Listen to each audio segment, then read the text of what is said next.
الحمد للہ رب العالمین والصلاة والسلام علی خاتم النبیین اما بعد فاعوذ باللہ من الشیطان الرجیم بسم اللہ الرحمن الرحیم۔ عرش کا سایہ، یہ مضمون نیکی کی دعوت صفحہ 234 تا 245 سے لیا گیا ہے۔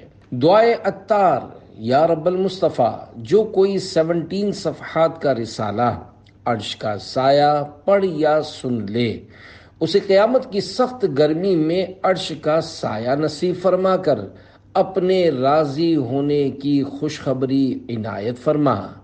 آمین بجاہ خاتم النبیین صلی اللہ علیہ وآلہ وسلم۔ درود شریف کی فضیلت۔ فرمانے آخری نبی صلی اللہ علیہ وآلہ وسلم، قیامت کے روز اللہ پاک کے عرش کے سوا کوئی سایہ نہیں ہوگا۔ 3 شخص اللہ پاک کے عرش کے سائے میں ہوں گے۔ عرض کی گئی، یا رسول اللہ صلی اللہ علیہ وآلہ وسلم، یہ کون لوگ ہوں گے؟ ارشاد فرمایا، پہلا وہ شخص جو میرے امتی کی پریشانی دور کرے، دوسرا میری سنت کو زندہ کرنے والا، اور تیسرا مجھ پر کثرت سے درود پاک پڑھنے والا۔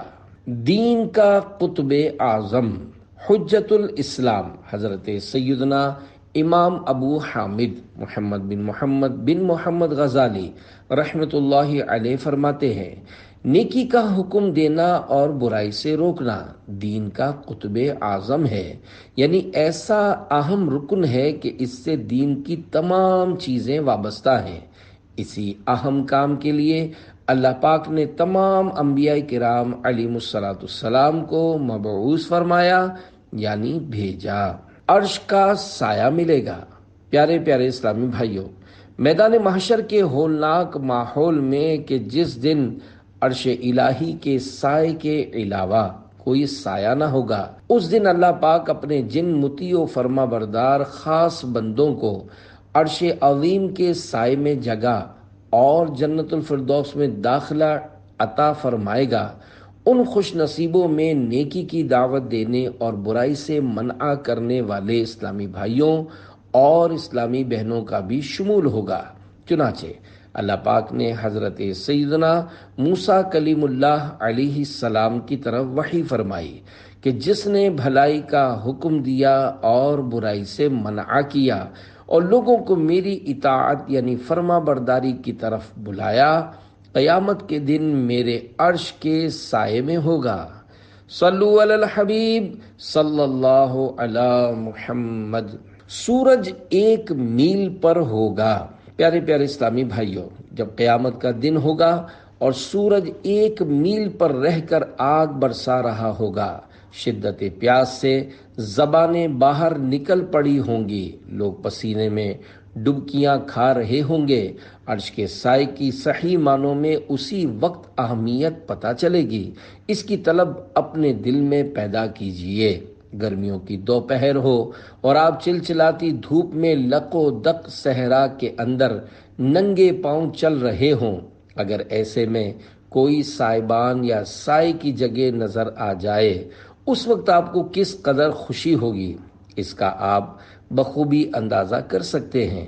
حالانکہ قیامت کی تمازت یعنی گرمی کے مقابلے میں دنیا کی دھوپ کوئی حیثیت نہیں رکھتی، لہذا بروز قیامت اللہ پاک کی رحمت سے سایہ عرش پانے کے لیے آج دنیا میں خوب نیکی کی دعوت کی دھومیں بھی مچائیے اور اللہ پاک کی جناب میں سایہ عرش کی بھیک بھی مانگتے رہیے۔ یا الہی، گرمی محشر سے جب بھڑکے بدن، دامن محبوب کی ٹھنڈی ہوا کا ساتھ ہو۔ یا الہی، جب زبانیں باہر آئیں پیاس سے، صاحب کوثر شہ جود و عطا کا ساتھ ہو۔ یا الہی، سرد مہری پر ہو جب خورشید حشر، سید بے سایہ کے ظل لوا کا ساتھ ہو۔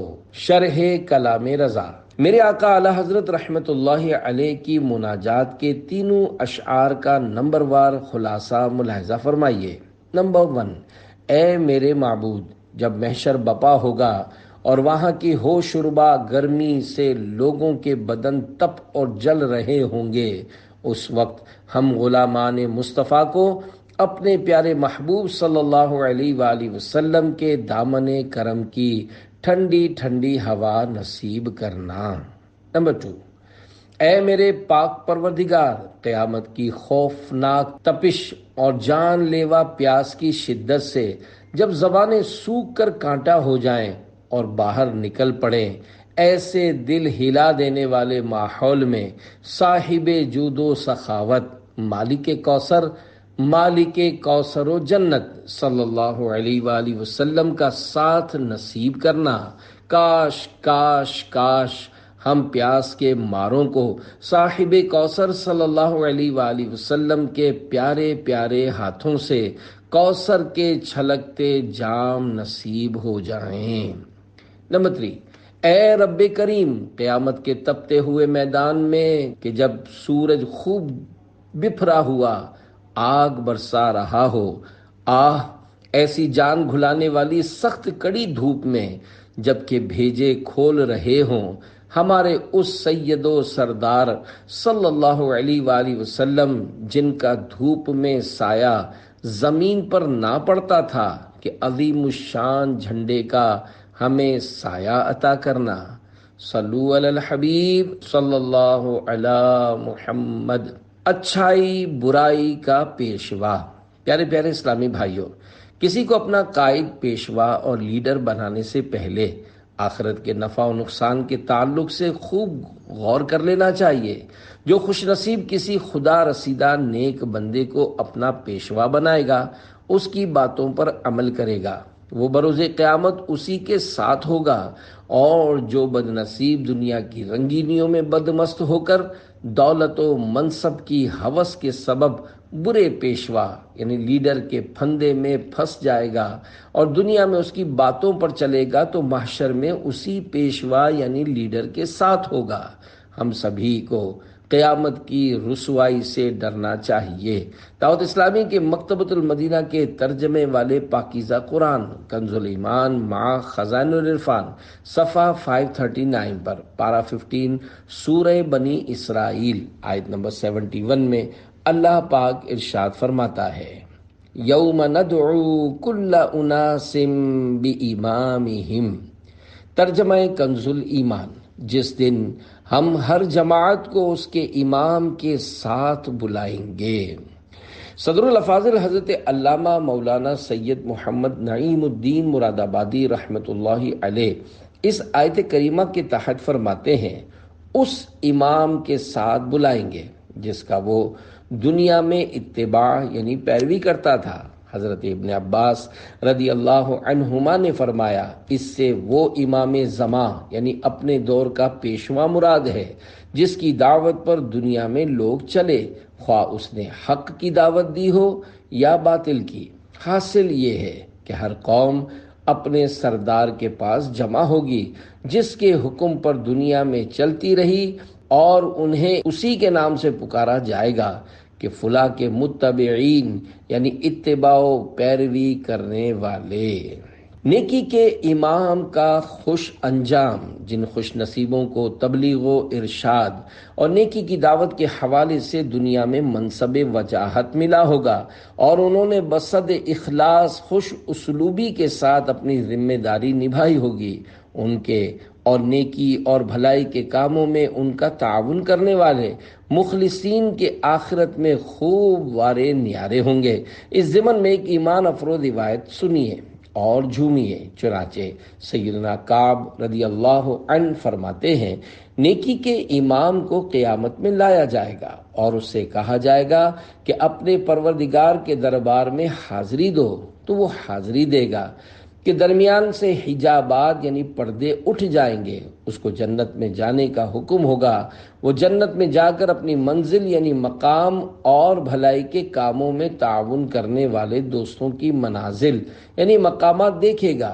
اس سے کہا جائے گا کہ یہ فلاں کی منزل ہے اور یہ فلاں کی، تو وہ جنت میں ان تمام چیزوں کو دیکھے گا جو خود اس کے لیے اور اس کے دوستوں کے واسطے تیار ہیں، اور اپنی منزل یعنی مقام ان سب دوستوں کی منزلوں سے افضل پائے گا۔ پھر اسے جنت کے حلوں یعنی ملبوسات سے ایک حلہ یعنی لباس پہنایا جائے گا، اور اس کے سر پر جنت کے تاجوں میں سے ایک تاج رکھا جائے گا، اور اس کا چہرہ چمکنا شروع ہوگا یہاں تک کہ چاند جیسا ہو جائے گا۔ جو بھی اسے دیکھے گا تو کہے گا یا اللہ اسے ہم میں سے بنا دے، یہاں تک کہ وہ اپنے ان دوستوں کے پاس آئے گا جو خیر و بھلائی میں اس کا ساتھ دیا کرتے اور نیکی کے کاموں میں ہاتھ بٹاتے تھے۔ انہیں کہے گا اے فلاں خوش ہو جا، جنت میں اللہ پاک نے تیرے لیے ایسے ایسے انعامات تیار کر رکھے ہیں۔ انہیں اس طرح کی خوشخبریاں سناتا رہے گا یہاں تک کہ اس کے اپنے روشن چہرے ہی کی طرح ان دوستوں کے چہرے بھی خوشی سے چمک اٹھیں گے، اور اس طرح سے لوگ انہیں چمکتے چہروں سے پہچانیں گے۔ پرزیا کر میرا چہرہ حشر میں اے کبریا، شہ ضیاء الدین پیر باصفا کے واسطے، آمین بجاہ خاتم النبیین صلی اللہ علیہ وآلہ وسلم، صلو علی الحبیب صلی اللہ علی محمد۔ کیسٹ کے ایک جملے نے دل پر ایسی چوٹ لگائی کہ پیارے پیارے اسلامی بھائیوں، دعوت اسلامی کے مہکے دینی ماحول سے ہر دم وابستہ رہی ہے۔ اسی دینی ماحول کی برکت سے بے شمار اسلامی بھائی اور اسلامی بہنیں گناہوں سے توبہ کر کے نیکی کی دعوت کی دھومیں مچانے میں مشغول ہو گئے۔ آپ کی ترغیب و تحریض کے لیے ایک مدنی بہار گوش گزار کی جاتی ہے۔ چنانچہ پنجاب پاکستان کے شہر چشتیہ شریف کے ایک اسلامی بھائی کے بیان کا لب لباب ہے۔ نمازوں سے جی چرانا، داڑھی منڈانا، والدین کو ستانا وغیرہ وغیرہ گناہ ان کی زندگی کا حصہ بن چکے تھے۔ گانے باجے سننے کا تو ان کو جنون یعنی پاگل پن کی حد تک شوق تھا۔ طرح طرح کے گانے ان کے موبائل فون اور کمپیوٹر میں ہر وقت موجود رہتے۔ وہ انٹرنیٹ کے غلط استعمال کے گناہ میں بھی ملوث تھے۔ جینز کے سوا کسی اور کپڑے کی پتلون نہیں پہنتے تھے، حتیٰ کہ ایک مرتبہ عید کے موقع پر والد صاحب نے ان کے لیے سوٹ سلوا لیا، لیکن انہوں نے اسے پہننے سے انکار کر دیا اور نفس کی خواہش کے مطابق پینٹ شرٹ خرید کر عید کے پرمسرت موقع پر اسی لباس میں ملبوس ہوئے۔ فیشن کا دل دادا ہونے کی وجہ سے انہوں نے امامہ اور کرتے پاجامے کے بارے میں تو کبھی سوچا بھی نہ تھا۔ ان کے سدھرنے کے اسباب کچھ یوں ہوئے کہ ان کی قریبی مسجد میں جو نئے امام صاحب تشریف لائے وہ خوش قسمتی سے عاشقان رسول کی دینی تحریک دعوت اسلامی کے دینی ماحول سے وابستہ تھے۔ ایک دن انہوں نے ان پر انفرادی کوشش کرتے ہوئے ہفتہ وار سنتوں بھرے اجتماع میں شرکت کی رغبت دلائی۔ امام صاحب کی انفرادی کوشش کے سبب انہوں نے ایک بار ہفتہ وار سنتوں بھرے اجتماع میں شرکت کر ہی لی۔ ایک دن امام صاحب نے ان کے والد صاحب کو دعوت اسلامی کے مکتبۃ المدینہ سے جاری ہونے والے سنتوں بھرے بیان کی کیسٹ مردے کی بے بسی تحفتاً دی۔ اللہ پاک کی رحمت سے ایک رات اس اسلامی بھائی کو یہ کیسٹ سننے کی سعادت حاصل ہوئی۔ الحمدللہ اس بیان کی برکت سے ان کے دل کی دنیا زیر و زبر ہونے لگی، خاص کر اس جملے انسان کو مرنے کے بعد اندھیری قبر میں اتار دیا جائے گا، گاڑی ہوئی تو وہ بھی گیراج میں کھڑی رہ جائے گی، نے ان کے دل میں انقلاب برپا کر دیا۔ الحمدللہ انہوں نے ہاتھوں ہاتھ اپنے تمام سابقہ گناہوں سے توبہ کر لی، اپنا موبائل اور کمپیوٹر بھی گانوں کی نحوست سے پاک کر دیا اور دعوت اسلامی کے دینی ماحول سے وابستہ ہو گئے۔ اس دینی ماحول نے انہیں یکسر بدل کر رکھ دیا۔ انہوں نے اپنے چہرے پر پیارے پیارے آقا مکی مدنی مصطفیٰ صلی اللہ علیہ وآلہ وسلم کی محبت کی نشانی داڑھی مبارک اور سر پر امامہ شریف کا تاج سجا لیا اور سنت کے مطابق لباس زیب تن کر لیا۔ الحمدللہ یہ بیان دیتے وقت وہ اسلامی بھائی یونیورسٹی کے ہاسٹل میں دعوت اسلامی کے شعبہ تعلیم کے ذمہ دار کی حیثیت سے دینی کاموں کی دھومیں مچانے کی کوششوں میں مصروف ہیں۔ یقیناً مقدر کا وہ ہے سکندر، جسے خیر سے مل گیا مدنی ماحول، یہاں سنتیں سیکھنے کو ملیں گی، دلائے گا خوف خدا مدنی ماحول۔ گناہ گارو آؤ، سیاہ کارو آؤ، گناہ تم سے دے گا چھڑا مدنی ماحول۔ صلو علی الحبیب صلی اللہ علی محمد۔ مسجد کا امام گویا علاقے کا بے تاج بادشاہ۔ پیارے پیارے اسلامی بھائیوں، دیکھا آپ نے مسجد کے پیش امام اسلامی بھائی کی انفرادی کوشش نے ایک ماڈرن اور فیشن پرست نوجوان کو سنتوں کا پیکر بنا دیا۔ مساجد کے امام صاحبان عام اسلامی بھائیوں کی نسبت عموماً زیادہ با اثر ہوتے ہیں، خصوصاً خوش اخلاق اور ملنسار امام مسجد اس علاقے کا گویا بے تاج بادشاہ ہوتا ہے۔ لوگ اس کا بے حد احترام کرتے اور اس کی بات دل و جان سے مانتے اور سر آنکھوں پر لیتے ہیں۔ ائمہ کرام کی خدمت میں میری التجا ہے کہ وہ صرف جمعۃ المبارک کے بیان ہی پر اکتفا نہ فرمائے، موقع کی مناسبت سے روزانہ ہی فیضان سنت کے درس کی ترکیب بنائے اور درس دینے والے معلم کی حوصلہ افزائی کے لیے اس میں شرکت فرمائیں، خوب انفرادی کوشش بڑھائیں، علاقائی دورہ برائے نیکی کی دعوت میں اپنی شرکت یقینی بنائیں۔ ہر ماہ کم از کم 3 دن کے لیے عاشقان رسول کے مدنی قافلے میں سنتوں بھرے سفر کی سعادت بھی پائیں۔ واقعی اگر امام صاحب خود سفر کریں گے تو انشاءاللہ ان کی دیکھا دیکھی ان کے مقتدی بھی بآسانی مدنی قافلوں کے مسافر بن جائیں گے۔ بہرحال ہر امام مسجد کو اپنے اس منصب وجاہت سے جائز فائدہ اٹھاتے ہوئے اپنے علاقے میں مدنی کاموں کی دھومیں مچا کر سنتوں کی بہاروں کا مدنی سما کھڑا کر دینا چاہیے اور اپنے لیے ثواب آخرت کا خوب ذخیرہ اکٹھا کر لینا چاہیے۔ اپنے مقتدیوں سے زیادہ بے تکلف بن کر اپنا وقار خراب کرنے کے بجائے فالتو باتوں سے بچ کر انہیں سنتوں بھرے مہکے مہکے مدنی پھول پیش کرتے رہنے میں 2 جہانوں کی بھلائی ہے۔ اس ضمن میں ایک نصیحت آموز حکایت سماعت کیجیے۔ چنانچہ 7 کے لیے 7 کافی۔ حضرت سیدنا حاتم اصم رحمۃ اللہ علیہ کی خدمت معظم میں ایک شخص حاضر ہو کر نصیحت کا طالب ہوا۔ آپ رحمۃ اللہ علیہ نے فرمایا، نمبر 1، اگر تو رفیق چاہتا ہے تو اللہ پاک کی یاد تیرا رفیق یعنی ساتھی کافی ہے۔ نمبر 2، ہمراہی چاہتا ہے تو کرامن کاتبین یعنی اعمال لکھنے والے بزرگ فرشتے تیرے لیے کافی ہیں۔ نمبر 3، اگر عبرت چاہتا ہے تو دنیا کا فانی ہونا عبرت کے لیے کافی ہے۔ نمبر 4، اگر مونس و غمخوار درکار ہے تو قرآن کریم کافی ہے۔ نمبر 5، اگر شغل یعنی کام چاہیے تو عبادت کافی ہے۔ نمبر 6، اگر واعظ یعنی نصیحت کرنے والا چاہتا ہے تو موت کافی ہے۔ یہ 6 مدنی پھول عنایت کرنے کے بعد 7ویں نمبر پر ارشاد فرمایا، نمبر 7، یہ باتیں اگر تجھے پسند نہیں ہیں تو دوزخ تیرے واسطے کافی ہے۔ اللہ پاک کی ان پر رحمت ہو اور ان کے صدقے ہماری بے حساب مغفرت ہو، آمین بجاہ خاتم النبیین صلی اللہ علیہ وآلہ وسلم۔ چھپ کر بے حیائی کرنے والے کی غلط فہمی۔ پیارے پیارے اسلامی بھائیوں، دیکھا آپ نے ہمارے بزرگان دین رحمت اللہ علیہم نیکی کی دعوت کا کوئی موقع ہاتھ سے نہ جانے دیتے تھے۔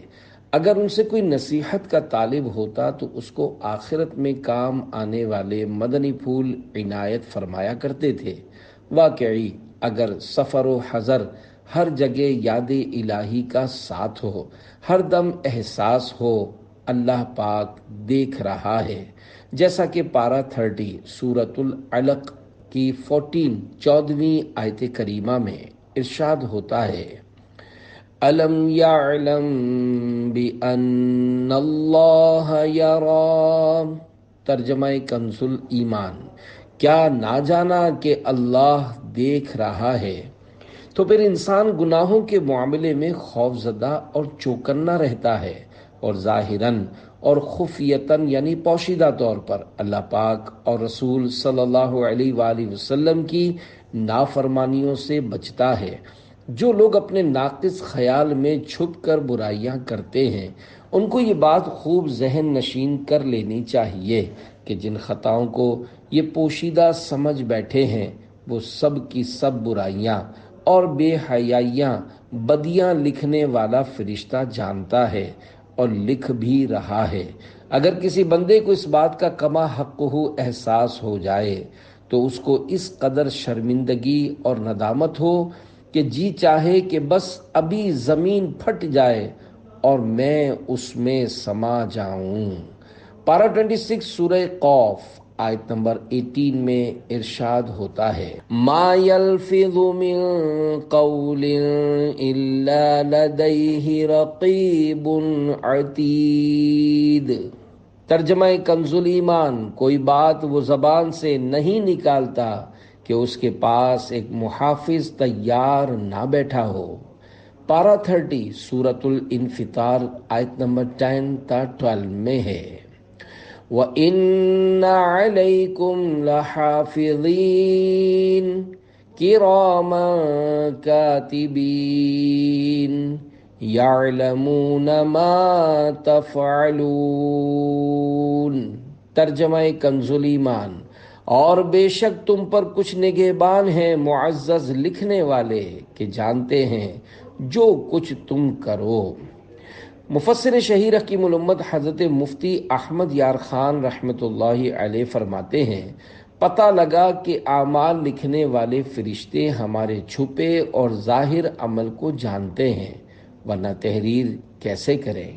سبحان اللہ، جب اعمال لکھنے والے فرشتے ہمارے چھپے ہوئے اعمال جانتے ہیں تو پھر تمام فرشتوں بلکہ جمیع مخلوقات کے سردار، مکے مدینے کے تاجدار صلی اللہ علیہ وآلہ وسلم پر اپنے غلاموں کے دلوں کے حالات کیوں نہ آشکار یعنی ظاہر ہوں گے۔ میرے آقا اعلی حضرت رحمت اللہ علیہ بارگاہ رسالت میں عرض گزار ہیں، سر عرش پر ہے تیری گزر، دل فرش پر ہے تیری نظر، ملکوت و ملک میں کوئی شے نہیں وہ جو تجھ پہ عیاں نہیں۔ مشکل الفاظ کے معنی، سر عرش، عرش کے اوپر، ملکوت فرشتوں کے رہنے کی جگہ، عیاں ظاہر، شرح کلام رضا۔ یا رسول اللہ صلی اللہ علیہ وآلہ وسلم، عرش کے اوپر اور فرش یعنی زمین کے اندر کا سب کچھ آپ صلی اللہ علیہ وآلہ وسلم کے پیش نظر ہے۔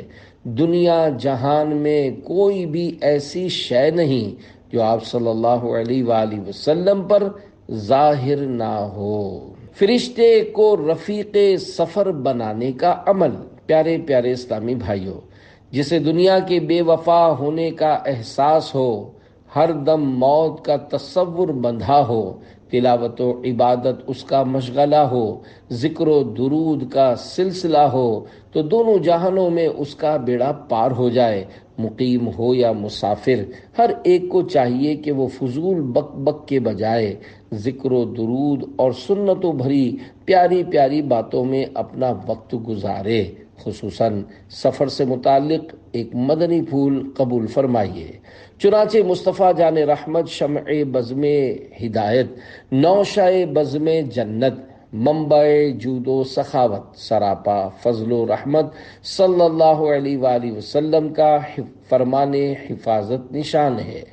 جو شخص سفر کے دوران اللہ پاک کی طرف توجہ رکھے اور اس کے ذکر میں مشغول رہے، اس کے لیے ایک فرشتہ محافظ یعنی حفاظت کرنے والا مقرر ہو جاتا ہے، اور جو بیہودہ شعر و شاعری یا فضول باتوں میں مصروف رہے تو اس کے پیچھے ایک شیطان لگ جاتا ہے۔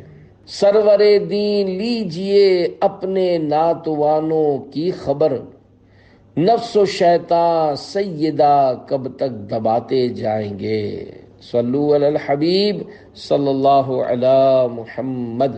نیکی کی دعوت دینا بھی جہاد ہے۔ حضرت مولا کائنات علی المرتضیٰ رضی اللہ عنہ سے روایت ہے کہ حضور اکرم نور مجسم شاہ آدم و بنی آدم رسول محتشم شافع صلی اللہ علیہ وآلہ وسلم کا ارشاد معظم ہے، جہاد کی 4 قسمیں ہیں۔ نمبر 1 نیکی کا حکم دینا، اور نمبر 2 برائی سے منع کرنا، اور نمبر 3 صبر کے مقام پر سچ کہنا، اور نمبر 4 فاسقوں سے بغض رکھنا۔ جس نے نیکی کا حکم دیا اس نے مومنین کے ہاتھ مضبوط کیے، اور جس نے برائی سے منع کیا اس نے فاسقوں کی ناک خاک آلود کی۔ فاسق کے فسق سے نفرت ہونی چاہیے۔ حضرت سیدنا عبدالعزیز دباغ رحمۃ اللہ علیہ فرماتے ہیں، کسی فاسق مسلمان سے اس طرح نفرت نہیں کرنی چاہیے کہ اس کی ذات ہی سے نفرت ہو جائے۔ ہاں، اس کے غلط عمل اور ناجائز کام کو برا جاننا چاہیے، کیونکہ اس کے یہ گناہ جو باعث نفرت ہیں عارضی ہیں، لیکن اس کے دل میں موجود ایمان مستقل ہے، یہ خود ایک مومن ہے، اور یہ ایسے امور ہیں جو محبت کو لازم کرنے والے ہیں۔ لہذا ان پاکیزہ خصلتوں کی وجہ سے اس کی ذات سے محبت ہونی چاہیے، اور اس کے برے کاموں اور گناہوں سے نفرت ہونی چاہیے۔ فاسق کی صحبت سخت نقصان دہ ہے۔ پیارے پیارے اسلامی بھائیوں، یہ ذہن میں رہے کہ فاسق کے فسق سے نفرت رکھنی ہے، اس کے معنی ہرگز یہ نہیں کہ فاسق کی صحبت بھی اختیار کریں۔ دعوت اسلامی کے مکتبۃ المدینہ کی کتاب غیبت کی تباہ کاریاں 505 صفحہ 172 پر ہے، بری صحبتوں سے بچنا بے حد ضروری ہے، ورنہ آخرت تباہ ہو سکتی ہے۔ میرے آقا اعلی حضرت امام اہل سنت مولانا شاہ امام احمد رضا خان رحمۃ اللہ علیہ فرماتے ہیں، شریعت مطہرہ نے نماز میں کوئی ذکر ایسا نہیں رکھا ہے جس میں صرف زبان سے لفظ نکالے جائیں اور معنی مراد نہ ہوں۔ تو اعلی حضرت رحمۃ اللہ علیہ کے اس فرمان کی روشنی میں آپ کی یاد دہانی کے لیے عرض ہے کہ نماز وتر میں آپ دعائے قنوت تو پڑھتے ہی ہوں گے، جس میں یہ بھی ہے وَنَخْلَعُ وَنَتْرُكُ مَن يَفْجُرُكَ، یعنی یا اللہ ہم الگ کرتے ہیں اور چھوڑتے ہیں اس کو جو تیری نافرمانی کرے۔ اگر آج سے پہلے معنی معلوم نہیں تھے تو چلیے اب پتہ چل گیا، لہذا اپنے رب کریم سے کیے جانے والے روز روز کے اس وعدے کو اب عملی جامہ پہنا ہی دیجئے، اور نماز نہ پڑھنے والوں، گالیوں، بدگمانیوں، تہمتوں، غیبتوں، چغلیوں اور طرح طرح سے نافرمانیوں میں ملوث رہنے والوں، فاسقوں اور فاجروں کی بیٹھکوں اور ان کی صحبتوں سے توبہ کر لیجئے۔ اور قرآن کریم بھی ایسوں کی صحبت سے منع فرماتا ہے، جیسا کہ پارہ 7 سورۃ الانعام آیت نمبر 68 میں ارشاد ہوتا ہے، وَإِمَّا يُنْسِيَنَّكَ الشَّيْطَانُ فَلَا تَقْعُدْ بَعْدَ الذِّكْرَى مَعَ الْقَوْمِ الظَّالِمِينَ۔ ترجمہ کنز الایمان، اور جو کہیں تجھے شیطان بھلاوے تو یاد آئے پر ظالموں کے پاس نہ بیٹھ۔ تفسیرات احمدیہ میں اس آیت مبارکہ کے تحت لکھا ہے، یہاں ظالمین سے مراد کافرین، مبتدعین یعنی گمراہ و بد دین اور فاسقین ہیں۔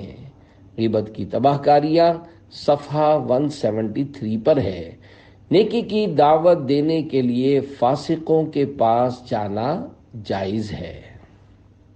جو اسلامی بھائی متقی پرہیزگار ہو وہ بھی یاری دوستی میں نہیں بلکہ صرف نیکی کی دعوت کی حد تک نافرمانوں اور بگڑے ہوئے لوگوں کے ساتھ بیٹھ سکتا ہے۔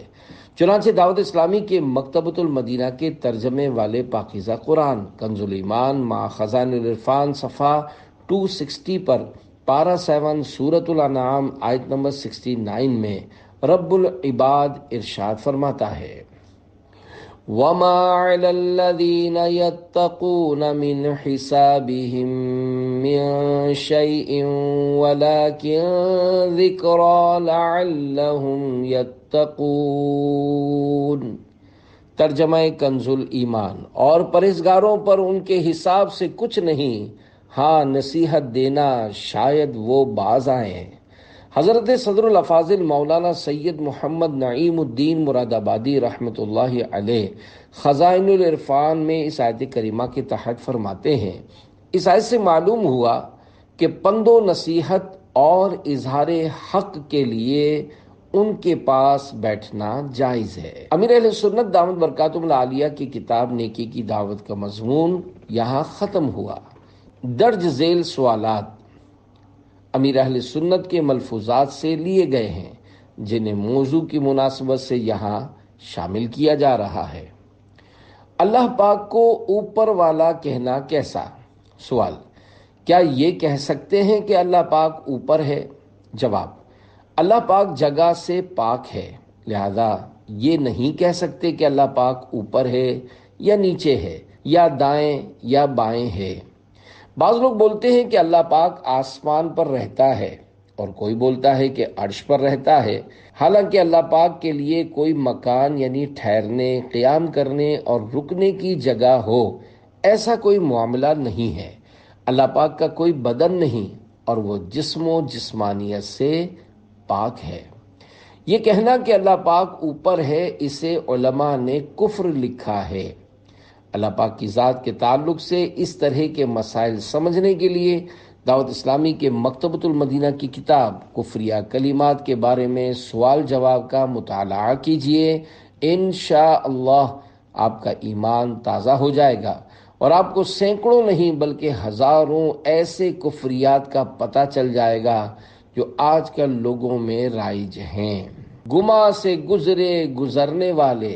سوال: آپ نے فرمایا ہے کہ اللہ پاک کو اوپر والا یا اللہ پاک عرش پر ہے، یہ نہیں کہنا چاہیے، جبکہ ہم نے سنا ہے معراج کی رات سرور کائنات صلی اللہ علیہ وآلہ وسلم عرش پر اللہ پاک سے ملاقات کے لیے تشریف لے گئے، اور عرش اوپر ہی ہے، تو اس کا کیا مطلب ہے؟ جواب: پیارے آقا صلی اللہ علیہ وآلہ وسلم اللہ پاک سے ملاقات کے لیے عرش پر گئے، یہ عوام کی بات ہے۔ یہ درست ہے کہ سرکار صلی اللہ علیہ وآلہ وسلم عرش پر گئے، مگر اللہ پاک کا دیدار کہاں ہوا اس کا تذکرہ نہیں ہے۔ اعلیٰ حضرت امام اہل سنت مولانا شاہ امام احمد رضا خان رحمۃ اللہ علیہ فرماتے ہیں، خرد سے کہہ دو کہ سر جھکا لے، گما سے گزرنے والے، پڑے ہیں یا خود جہت کو لالے، کسے بتائیں کدھر گئے تھے۔ خرد کا معنی ہے عقل اور سمجھ، گمان یعنی خیال، جہت کا معنی ہے سمت یا ڈائریکشن۔ شعر کا مطلب یہ ہوا کہ عقل سے کہہ دو کہ اب ہتھیار ڈال دے، سوچے نہیں، کیونکہ گزرنے والے خیال سے بھی وراء الورا ہو گئے ہیں، بلکہ یہاں خود جہت اور سمت کو بھی لالے پڑے ہیں، نہ اوپر نہ نیچے نہ دائیں نہ بائیں۔ اس طرح پیارے آقا صلی اللہ علیہ وآلہ وسلم اپنے سر کی آنکھوں سے اللہ پاک کی زیارت سے مشرف ہوئے ہیں۔ کس طرح دیکھا یا کیسے دیکھا، یہ باتیں سوچنے کی نہیں بلکہ مان لینے کی ہیں۔ سوال: ان اشعار کی وضاحت فرما دیجئے۔ واسطہ پیارے کا ایسا ہو کہ جو سنی مرے، یوں نہ فرمائے تیرے شاہد کہ وہ فاجر گیا۔ عرش پر دھومیں مچیں وہ مومن صالح ملا، فرش سے ماتم اٹھے وہ طیب و طاہر گیا۔ جواب: ان اشعار کی وضاحت یہ ہے کہ یا اللہ، تجھے تیرے پیارے حبیب صلی اللہ علیہ وآلہ وسلم کا واسطہ ہم پر ایسا کرم ہو جائے کہ جب ہم دنیا سے جائیں تو تیرے گواہ یہ نہ کہیں کہ نافرمان دنیا سے گیا، بلکہ فرشتے خوشی منائیں کہ ایک نیک بندہ ہمارے پاس آیا، اور دنیا والے افسوس کریں کہ ایک نیک بندہ ہم سے بچھڑ گیا۔ یہاں شاہد سے یا تو سرکار صلی اللہ علیہ وآلہ وسلم کی ذات بابرکت مراد ہے، کیونکہ سرکار صلی اللہ علیہ وآلہ وسلم کا نام شاہد بھی ہے، جیسا کہ قرآن کریم کی ایک آیت مبارکہ میں آپ صلی اللہ علیہ وآلہ وسلم کے 3 القابات شاہد، مبشر اور نذیر ذکر کیے گئے ہیں۔ یا ایھا النبی انا ارسلناک شاہدا ومبشرا ونذیرا، پارہ 22 سورۃ الاحزاب آیت نمبر 42، ترجمہ کنز ایمان۔ اے غیب کی خبریں بتانے والے نبی، بے شک ہم نے تمہیں بھیجا حاضر ناظر اور خوشخبری دیتا اور ڈر سناتا۔ یا شاہد سے مراد مومنین ہیں، یعنی جب میں مروں تو مسلمان یہ نہ کہیں کہ وہ فاجر گیا۔ میرا زیادہ رجحان بھی اسی طرف ہے کہ یہاں مسلمان مراد ہیں، کیونکہ سرکار صلی اللہ علیہ وآلہ وسلم تو رحمت فرمانے والے اور اپنے غلاموں کے عیوب چھپانے والے ہیں۔ سرکار صلی اللہ علیہ وآلہ وسلم کو تو اللہ کی عطا سے اس بات کا بھی علم ہے کہ کون فاجر ہے اور کون متقی ہے۔ عرش کا سایہ دلانے والا عمل۔ سوال، کوئی ایسا عمل بتائیے کہ جس کے سبب عرش کا سایہ ملے۔ جواب، احادیث مبارکہ میں قرض دار کو مہلت دینے یا قرضہ معاف کرنے کے فضائل بیان کیے گئے ہیں۔ اللہ کے پیارے حبیب صلی اللہ علیہ وآلہ وسلم کا فرمان عالی شان ہے، جو تنگ دست کو مہلت دے یا اس کا قرض معاف کر دے، اللہ پاک اسے اس دن اپنے عرش کے سائے میں جگہ عطا فرمائے گا جس دن عرش کے سائے کے سوا کوئی سایہ نہ ہوگا۔ ایک اور روایت میں ہے، جس نے تنگ دست کو مہلت دی یا اس کا قرض معاف کر دیا، اللہ پاک اسے اپنے عرش کے سائے میں جگہ عطا فرمائے گا۔ عرش اعظم پہ رب والا شعر پڑھنا کیسا؟ سوال، یہ شعر درست ہے یا نہیں؟ عرش اعظم پہ رب، سبز گنبد میں تم، کیوں کہوں میرا کوئی سہارا نہیں، میں مدینے سے لیکن بہت دور ہوں، یہ خلش میرے دل کو گوارا نہیں۔ جواب، اس شعر کے ابتدائی الفاظ عرش اعظم پہ رب میں بظاہر معاذ اللہ عرش اعظم پر اللہ پاک کا مکان مانا گیا ہے، اور اللہ پاک کے لیے مکان ماننا کفر لزومی ہے۔ اگر اس شعر کی ابتدا میں عرش اعظم کا رب پڑھیں تو شعر شرعی گرفت سے نکل جائے گا۔ تنگ دست مقروض کو مہلت دینے کی فضیلت۔ فرمان آخری نبی صلی اللہ علیہ وآلہ وسلم، جس نے کسی تنگ دست مقروض کو مہلت دی یا اس کا کچھ قرض معاف کر دیا، اللہ پاک اس کو اپنے عرش کے سائے میں جگہ عطا فرمائے گا اس دن جب عرش کے سائے کے علاوہ کوئی سایہ نہ ہوگا۔